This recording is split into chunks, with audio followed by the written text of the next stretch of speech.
పూర్తిదేవి, అంతులేని బంగారము ధాన్యము ఉన్న ఆవిడ. ఈ భూమి ఆవిడ కడుపులోంచి వచ్చినదే. ఈ బ్రహ్మాండం ఆవిర్భవించినప్పుడు ఈ దేవి కడుపులోంచే 16 కోట్ల మంది దేవతలొచ్చారు. అందరికంటే తన మొదటి సంతానాన్ని దేవి ఎక్కువగా ప్రేమించింది. అతని పేరే హస్తర్.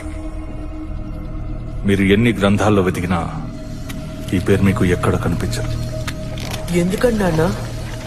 ఎందుకంటే తన దేవి యొక్క బంగారాన్ని ధాన్యాన్ని తన సొంతం చేసుకోవాలనుకున్నాడు.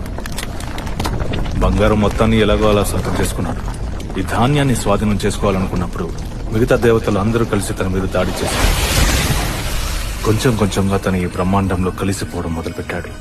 తను అంతమై ఈ బ్రహ్మాండంలో పూర్తిగా కలిసిపోవడానికి ముందే ఆ దేవి తనని కాపాడింది.